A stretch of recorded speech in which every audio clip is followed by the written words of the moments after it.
Hi, welcome back to Fuller Teaching Resources. I'm Sarah, and today I wanted to talk about just teaching fully online. It seems like more and more districts are going to be starting the fall in a fully online modality. In March, I shared on Instagram several kind of quick tips that I had for teachers, and I want to share those here with some explanation. So I will link some articles that you can look at and read about the best practices for online as well. So one of the first things that I always tell people is they need to keep their videos short attention spans, short videos. You can have more than one, you can have multiple videos, but keep them short. You want to make sure that all your videos are always captioned because that makes them accessible for everybody.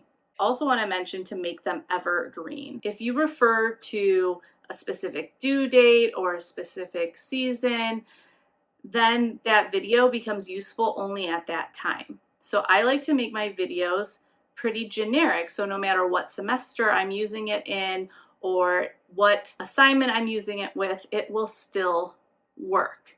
This is a way that you can create a library of resources for yourself that you can use for years to come. If you have to take a sick day, you can leave a video of yourself teaching with a sub instead of hoping that you have a sub that understands the content in your classroom. To be very organized within your course site. So make sure that students know where to find things and use as few clicks as possible to get to each thing. One of the first ways that I was introduced to an instructional designer was I was getting tons of questions from my online students about where to find this. And I kept looking at my site thinking, this is perfect, it's genius, it makes sense, it's so well organized. But what she helped me realize was that I was organizing it from a teacher standpoint.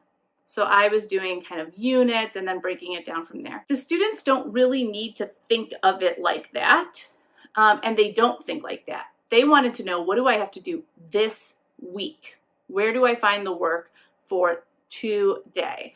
And so when I made some of the changes that she suggested, simplified my organizational structure, and made it so there were less clicks for students to find things, I stopped getting as many emails with students wondering what was going on. You should still have students collaborate with each other or interact with each other in some way. That can be through discussion boards, that could be through Flipgrid, that can be through, in my case, peer review for my composition classes, but it's still a class and people should still feel connected to each other. Any way that you can facilitate that, I really recommend that you do that. I also recommend that teachers use student names as often as you can. You don't realize it, but you have to actually put a little bit of effort into it online because you're often leaving direct written feedback right to them. And just like on a paper, I don't normally write, Joe, good grammar. You don't do it online either, but you're also not having that face-to-face interaction where you would have said their name in class and showed some sort of interest in them. So you have to find opportunities to use their name and to show that you're not just copying and pasting the same feedback to every single person, that it's personalized. Do I use it every single time? No, because I think that would be overkill and it would start to sound phony at that point. But I do try to make sure that I'm using their names on a semi-regular basis. Have some fun with your online classes. There are some things that are easier to do online than in person. Videos and things that you maybe felt like you didn't have enough time for in a classroom, but in a way, there's less time constraint online because you're not losing time to some of those classroom procedures or the little distractions that come in. Feel free to do those things. Take it as an opportunity to do multimodal projects and to get your students involved with technology in ways that maybe they haven't been before. Plan by the week. Now, this could work for you. You might find something else that works for you, but I personally think that it is a lot easier for students to handle if you give them either a week of work at a time, or maybe you have 2 dates throughout the week that things are due. My class this summer that I'm teaching, they have things due on Mondays and on Thursdays, and then they have all that time in between those 2 dates to get whatever done. Having daily assignment checks can just be rough, if they have a problem with the internet one day, or they're just having an off day, or they're sick. I mean, we're dealing with a pandemic. It allows a little bit of flexibility in there, and you actually get things turned in a little bit at different times. And I find that that helps me with my grading from piling up too much as well. Be flexible. Sometimes things we thought were going to work don't work. A link becomes broken that worked before. A video suddenly doesn't keep playing or has been moved. All sorts of things happen. So we have to be able to be flexible to adjust our plans, just like we are in the classroom. And it sometimes feels harder to be flexible online because we end up posting so much of it ahead of time, and it's not as much like on the fly flexibility that we're used to. I always give my students a lot of grace. Sure, there may be some students who are lying about this or that, but for the most part, they want an extension. I give the extension. If they are worried about messing up something small on an assignment, I reopen the assignment for them to return it in. I just try not to sweat the small stuff because there's just not enough time to deal with that. Also, I found makes them give me a little more grace. On occasion, I forgot to attach an attachment that I said would be there, or I forgot to post the quiz that was supposed to go live at a certain time. When I give them some grace when they make mistakes, they're more likely to be more forgiving when I make mistakes. And we will make mistakes. That's natural, that's to be expected, especially if this is your first time teaching online. Use OERs. There are a lot of open education resources that are totally free and are purposefully free and meant for you to be using with students. A lot of states have their own repositories. I know Ohio does, I believe New York does, Georgia has some good stuff, but also you can just Google OER and whatever topic, and you'll find tons of things. In many of my classes, my students don't buy textbooks anymore because of this. Find other online tools and resources and create like a resource page. I personally love the Excelsior OWL website. It actually really walks students through things. It has interactive activities in it. If you are an English writing teacher, it is great and it can function as a textbook. Depending on your subject, it might be something different. It could be Khan Academy if you're in math, etc. and so forth. So make sure that your students know where they can go for help. Hold office hours, have set times where you will be accessible at your computer. It's good to know that you're available, and honestly, the time you're not there is the time they will show up. But they need to know how to access you. You know, we will feel more disconnected in this online world, so you want to figure out how you can keep those connections going. You also want to be really clear with how they should be contacting you. Do you use the Remind app? Is that your preference? Email. Do they need to email you from a school email if they have one? How do you want them to label their subject lines in their emails?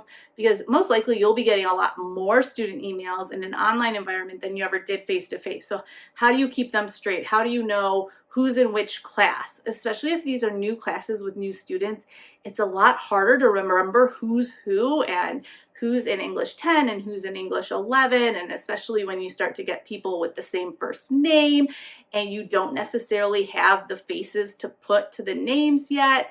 Believe me, it gets complicated, and letting them know how long they should wait before emailing you again. So for my students, I tell them I will get back to them within 48 hours. Typically, it's less than 24, but I like giving myself that little bit of window because honestly, a good chunk of the day I am teaching, I'm busy, and they need to realize that we aren't just sitting at our computer waiting to answer emails for them. We do have other responsibilities for our jobs, and we have to be able to do those things.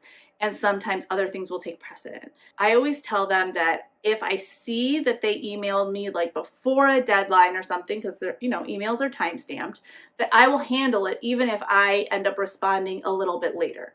That I will always take care of it for them. They don't need to feel that sense of urgency. Whenever possible, have some stuff that is auto-graded. That will save you a lot of time and effort in the long run. Obviously, that's harder to do in some subjects like English, but I still do it for kind of like quick formative checks or quick little quizzes because it does help students feel like they're getting papers back, and it keeps me from getting quite as backlogged. Those things are always worth less points. The stuff that gets more feedback and more information from me is always worth more in my classes. But I always put a to-do list at the start of any unit, week, or however I'm organizing my course. I put it at the beginning of that. So if it's a weekly folder, I put it there so that students really know exactly what they need to do. Sometimes I put down an estimated time to complete. Then they know, like, oh, well, I have an extra 20 minutes right now. I have time to complete this video assignment, but I probably shouldn't start this other assignment that she thinks is going to take me 45 minutes or more. If you have things that aren't really optimized for digital, you can still put them online. I put regular old PDFs online all the time, and the students either are smarter than me and figure out how to annotate the PDF online and save it and turn it in, or I tell them they can just type their answers in a Word document or a Google Doc and upload that. They're really pretty good at handling that. So you don't have to feel like everything is like perfectly made for online to use it online. Most of the stuff that I originally was using in my online classes was stuff that was created for my face-to-face classes. I also think it's really important to have class announcements, maybe weekly, update people on what's going on. It can be what you're working on grading, what's coming up, trends that you're seeing in the class. Everybody's doing great and turning things in. You're noticing that some people are picking and choosing what assignments to do, and why is that problematic? Announcements about important dates, the midterm, progress reports are coming up, the end of the quarter. Sometimes, depending on your platform, I think most of them allow this. I use Blackboard. You can schedule announcements to post at different times. You can do that in Remind too, so sometimes I do that to make sure that I don't forget. Build those systems for yourself. I even put into the calendar sometimes reminders to send out specific emails. So I try to make a positive contact with every single one of my students at least once within the first couple weeks of the semester. But I want to make sure that those are really authentic, and it is a little bit harder sometimes online. Typically, my classes have been asynchronous online. Usually, the second day after a class goes live, I will send an email to every student who logged in and already completed something. And I tell them, like, great job, you hit the ground running, you've off to a great start. I just wanted to say that I noticed, I'm really excited about the class. Let me know if you have any questions. I might then send another one at the end of the first week to everybody who completed everything. Now, in those times, I also will send like an email maybe that third day to anybody who hasn't logged in or done anything yet, reminding them, hey, the class did start, you do want to log in, and there are assignments due. Please let me know if I can help. Find those times to leave a lot of positive messages. I'll pick different assignments, and anybody who did really well on an assignment or went above and beyond on an assignment, I will send out an email to all of those students, as well as leaving little individual comments on assignments.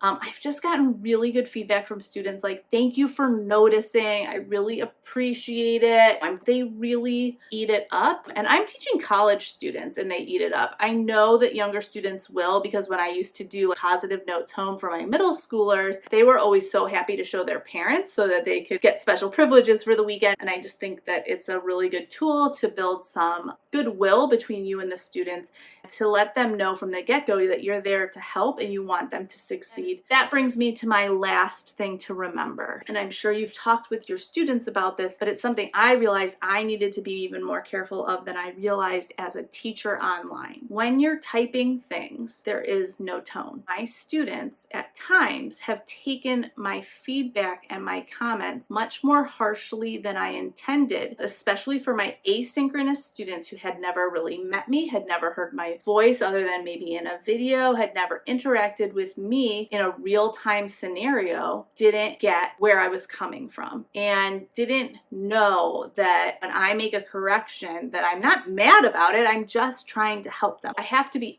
extra careful with those communications. And I've had to do more redirecting of students in their communications to me and remind them that I am a real person sitting behind the computer teaching them. And they also need to be polite and respectful and careful with their tone when they are emailing me. I don't even know how many tips I gave today. There's probably a few that I forgot, but I will be creating some more videos. Please like the video, subscribe, and let me know what other types of videos you'd like to learn about. I am getting my PhD in curriculum and instruction with educational technology as my focus, so I'm doing a lot of research and reading on this right now, and it's something that I love to talk about, and I want to be a useful resource for all of you. You can find me on Instagram at Fuller Teaching Resources. I look forward to hearing from you, and have a great day.